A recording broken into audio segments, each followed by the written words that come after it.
കൂട്ടുകാർക്ക് കാതികയിലേക്ക് സ്വാഗതം. നമ്മൾ കാതികയിൽ എന്തെല്ലാം ഗുണപാഠങ്ങൾ ഉള്ള കഥകളാണ് കേട്ടിട്ടുള്ളത്. ഇന്ന് മറ്റൊരു ഗുണപാഠമുള്ള കഥയാണിത്. ഇത് ഒരു കഴുതയുടെ കഥയാണ്. എങ്ങനെയാണ് കഴുതയും ഗുണപാഠവുമായി ബന്ധം? നമുക്കൊന്ന് കേട്ടു നോക്കാം. കാതികയിലേക്ക് വീണ്ടും സ്വാഗതം. ഒരിടത്തൊരിടത്ത് ഒരു കച്ചവടക്കാരനുണ്ടായിരുന്നു. അയാൾക്ക് ഒരു കഴുതയും ഉണ്ടായിരുന്നു. എന്നും രാവിലെ ആ കച്ചവടക്കാരൻ മാർക്കറ്റിൽ വിൽക്കാനുള്ള സാധനങ്ങൾ ചാക്കിലാക്കി കഴുതയുടെ പുറത്ത് കയറ്റി കൊണ്ടുപോകും.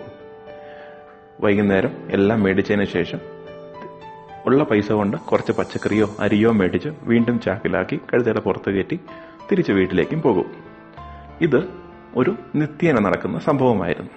ആ കഴുത ആ യജമാനന്റെ അയാളുടെ കൂടെ കുറെ നാളുകൾ ജീവിച്ചു. അങ്ങനെ കാലങ്ങൾ കഴിഞ്ഞു. കഴുതയ്ക്ക് വയസ്സായി തുടങ്ങി. അധികം ഭാരവും ചുമക്കാൻ കഴിയുന്നില്ല. പക്ഷെ തന്നാൽ കഴിയുന്ന കാര്യങ്ങൾ കഴുത തന്റെ മുതലാളിക്ക് വേണ്ടി, തന്റെ യജമാനു വേണ്ടി ചെയ്തുകൊണ്ടേയിരുന്നു. ഒരു ദിവസം മാർക്കറ്റിൽ നിന്ന് തിരിച്ച് വീട്ടിലേക്ക് വരുന്ന സമയം നേരം കുറച്ച് ഇരുട്ടിയിരുന്നു. കഴുതയും യജമാനനും കൂടി നടന്നു വരികയായിരുന്നു. നടന്നുകൊണ്ടിരിക്കുമ്പോൾ കഴുത ഒരു കുഴിയിൽ വീണു. നല്ലൊരു ആഴമുള്ള കുഴിയായിരുന്നു. ഇരുട്ടായിരുന്നതുകൊണ്ട് കഴുതയോ യജമാനനോ ആ കുഴിയെ കണ്ടില്ല. യജമാനൻ എങ്ങനെയെങ്കിലും കഴുതയെ പുറത്തെടുക്കാൻ നോക്കി. എത്ര ശ്രമിച്ചിട്ടും യജമാനന് ആ കഴുതയെ പൊക്കിയെടുക്കാൻ പറ്റിയില്ല. ഏറെ നേരം ശ്രമിച്ചിട്ട് യജമാനൻ വിചാരിച്ചു, എന്തിനാ ബുദ്ധിമുട്ടി കഴുത എടുക്കുന്നത്? ഇത് വയസ്സായ ഒരു കഴുതയല്ലേ, എത്ര നാൾ ഇവനെ കൊണ്ട് എനിക്ക് ജോലി ചെയ്യിപ്പിക്കാൻ പറ്റും? ഇവൻ ഈ കുഴിയിൽ തന്നെ കിടക്കട്ടെ. എത്രയും പെട്ടെന്ന് ആൾക്കാർ വരുന്നതിന് മുന്നേ ഈ കുഴി മൂടിയിട്ട് സ്ഥലം വിടാം. എന്നിട്ട് വേണമെങ്കിൽ വേറൊരു കഴുത മേടിക്കാമല്ലോ. ആ കുഴിക്കരികിൽ കുറച്ച് മണ്ണ് കിടപ്പുണ്ടായിരുന്നു. അയാൾ ഉടനെ തന്നെ ആ മണ്ണ് വാരി കുഴിയിലേക്ക് ഇടാൻ തുടങ്ങി. ഇത് കണ്ട് കഴുത ഞെട്ടിപ്പോയി. ഇത്രയും നാൾ ഞാൻ ആത്മാർത്ഥമായി ജോലി ചെയ്ത യജമാനാണോ ഇങ്ങനെ കാണിക്കുന്നത്? എങ്ങനെയെങ്കിലും എന്നെ രക്ഷിക്കാനല്ലേ നോക്കേണ്ടത്? കഴുതയ്ക്ക് വിഷമവുമായി. ഇനി എന്താ ചെയ്യുക? യജമാനൻ മണ്ണ് വാരി ഇട്ടുകൊണ്ടേയിരുന്നു. മണ്ണുകളെല്ലാം കഴുതയുടെ പുറത്ത് വീണുകൊണ്ടേയിരുന്നു. കഴുത പയ്യെ കുലുക്കി. അപ്പോൾ മണ്ണെല്ലാം കഴുതയുടെ മേൽനിന്ന് താഴേക്ക് വീണു. കഴുത നോക്കിയപ്പോൾ മണ്ണ് പയ്യെ ഒരു കുന്നുപോലെ പൊങ്ങി വരികയായിരുന്നു. കഴുത പയ്യെ ആ കുന്നിന് മുകളിൽ കയറി നിന്നു. വീണ്ടും മണ്ണ് വീണുകൊണ്ടേയിരുന്നു. കഴുത തന്റെ മേത്ത് വീഴുന്ന മണ്ണുകളെല്ലാം കുലുക്കി കുലുക്കി താഴെയിട്ടു.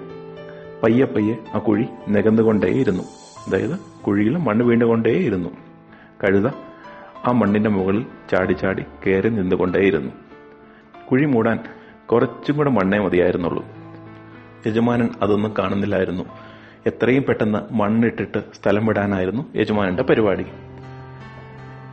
മണ്ണിട്ടിട്ട് കുഴി മൂടാറായപ്പോൾ കഴുതയും പയ്യെ പയ്യെ പൊങ്ങി വന്നു. എങ്ങനെ? കഴുത മണ്ണിന്റെ മുകളിലല്ലേ നിൽക്കുന്നത്. അങ്ങനെ കുഴി മൂടി മുകളിലെത്താറായപ്പോഴേക്കും കഴുതയും മുകളിലെത്തി. കഴുത ചാടി ആ കുഴിയുടെ പുറത്തിറങ്ങി. എന്നിട്ട് യജമാനൻ കാണാതെ പയ്യെ ഒരൊറ്റ ഓട്ടം വെച്ചു കൊടുത്തു. യജമാനൻ മണ്ണ് മൂടിയിട്ട് സ്ഥലം വിട്ടു. കൂട്ടുകാർ കണ്ടില്ലേ കഴുത എങ്ങനെയാണ് രക്ഷപ്പെട്ടതെന്ന്? ആ സമയത്ത്, ആ മണ്ണ് വീഴുന്ന സമയത്ത് കഴുത അവിടെ നിന്ന് കരയുകയോ പേടിക്കുകയോ ചെയ്തിരുന്നെങ്കിൽ കഴുതയ്ക്ക് ഒന്നും ചെയ്യാൻ പറ്റില്ലായിരുന്നു. കഴുത മണ്ണിന്റെ അടിയിൽ അകപ്പെട്ടു പോയേനെ. കഴുത നേരിട്ട പ്രശ്നങ്ങൾ ഒന്നും വകവയ്ക്കാതെയാണ് കഴുത മുന്നോട്ട് നീങ്ങിയത്. അതുപോലെയാണ് നമ്മുടെ ജീവിതത്തിലും. എന്തെങ്കിലും പ്രശ്നങ്ങൾ വരുമ്പോൾ അത് നേരിടുക, അതിനെക്കുറിച്ച് ആലോചിക്കാതെ അത് തള്ളി മാറ്റി മുന്നോട്ട് നീങ്ങുക.